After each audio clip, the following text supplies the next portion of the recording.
Hi, this is Nathan, your neighborhood arcade and pinball talk on. Today we're going to be shooting a review of Star Wars by Data East today on location at Rec Bar 812 in southern Indiana. Please look for a written review and metrics underneath the description of our YouTube video. And let's go ahead and get this review underway, shall we? First things first, who doesn't love Star Wars? I'm sure everyone will say they do.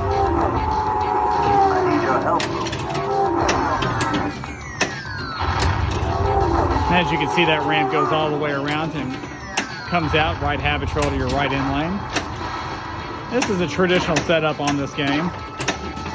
You have an in lane to the left and right, out lane, exit lane to your right and left as well. You have a scoop that says Force that goes back to your top bumpers, and beyond R2-D2 you have a little kick out which kicks it out to your left habitual, left in lane.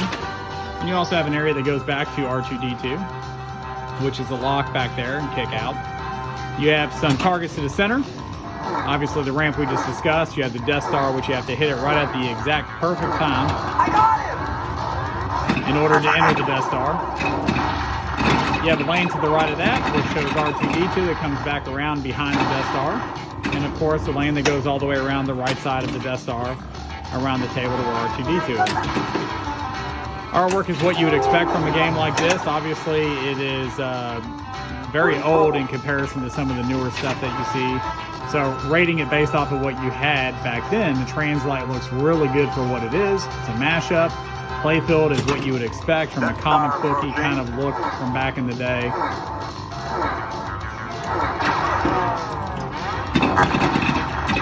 Star Wars, I mean, obviously for the replayability kind of concept to it, Star Wars is something that is replayable just because of the theme.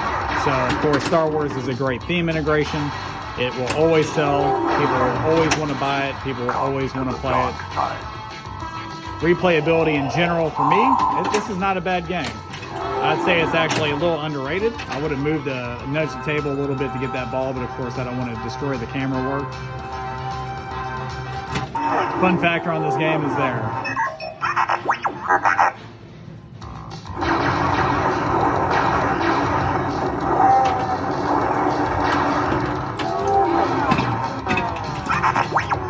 Look at R2 jumping up and down in the back there.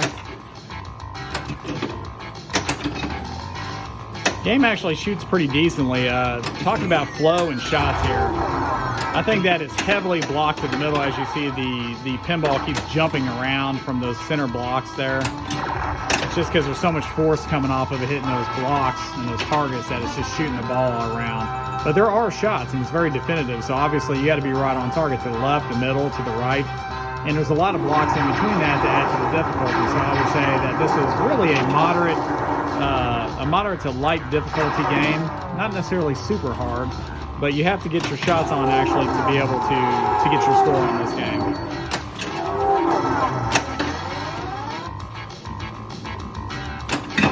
Gameplay on this game is decent.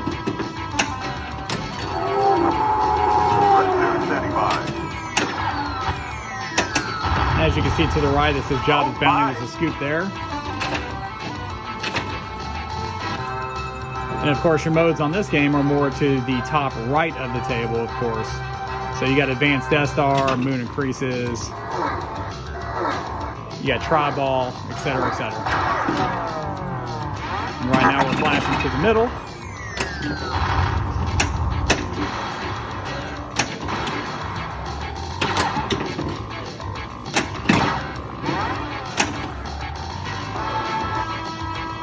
All in all, this game right here, I'd probably say that based off of the grid that we have going on from the multiple games, that it would score right around an 8.5, give or take.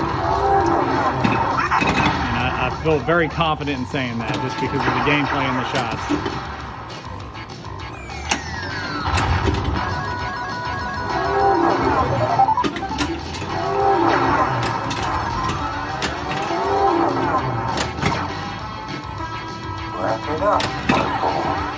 All in all, I will say that this game is actually not that bad, believe it or not.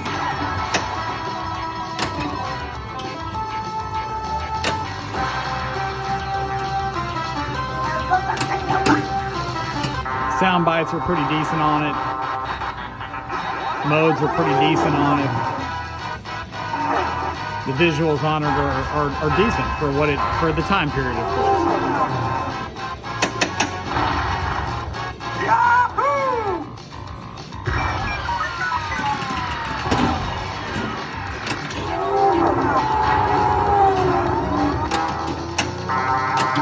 Watch your back, Luke. I need your help, Luke.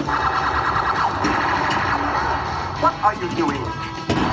Stay on target. Press 3, standing by. As you see, that orbit is very fast if you get a straight shot through there. This game will flow if you hit the right shots.